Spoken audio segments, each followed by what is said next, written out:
আরেকটা Sunday blog নিয়ে আবার চলে এসেছি। তো আমি আর ভাই সকালবেলা গেছিলাম একটুখানি ডাক্তারখানায়। তো সেখান থেকে ফিরে বেশ কিছু কাজ ছিল, তো সেটা কমপ্লিট করে এখন বসেছি লাঞ্চ করতে। আজকে একটু লাঞ্চটা তাড়াতাড়ি করেছিলাম, তারপর রেডি শেডি হয়ে বেরিয়ে পড়ছি, যাবো হচ্ছে ঘুরু ঘুরু করতে।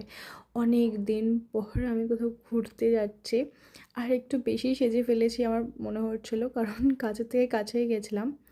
আর এটা হচ্ছে আমাদের কোন্নগরের বারো মন্দির ঘাট। ঘাটটা ভীষণ সুন্দর, আর বহুদিন পর আমরা 5 জন একসঙ্গে হয়েছি। ওয়েদারটাও ভীষণ সুন্দর ছিল, মেঘলা ছিল, তবে প্রচণ্ড গরমও ছিল। তো ওখানে বেশ কিছুক্ষণ বসে গল্পগুজব করে আর প্রচুর ছবি তুলেছি। যেই উদ্দেশ্যে আমরা সবাই আবার একসঙ্গে হয়েছি, আমাদের বর্ষা রানীর কিছুদিন আগে জন্মদিন ছিল, তো ওরই বার্থডে সেলিব্রেট করতে আমরা এখানে এসেছি। প্রথমে হলো ওর ফটোশ্যুট, তারপর ও কাটবে হচ্ছে কেক। বিগত 1-1.5 বছর ধরেই যার কাছ থেকে কেক নেওয়া হচ্ছে, কেকটা তিনি ভীষণ ভালো বানান।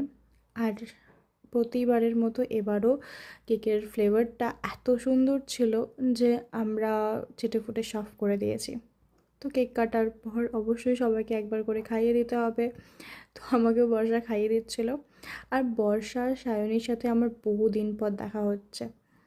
তারপর কিছু ছবি টবি তুলি, ভিডিও তুলি, আর অনেক মেমোরিজ কালেক্ট করি।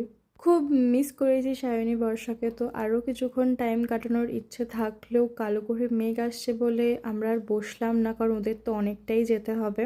আর খুব তাড়াতাড়ি ওদের সাথে আবার দেখা হবে। আর এই ব্লগটা এইটুকুই রইলো, তোমাদের সাথে খুব তাড়াতাড়ি দেখা হচ্ছে অন্য কোনো মিনি ব্লগ নিয়ে। টাটা বন্ধুরা, ভালো থেকো।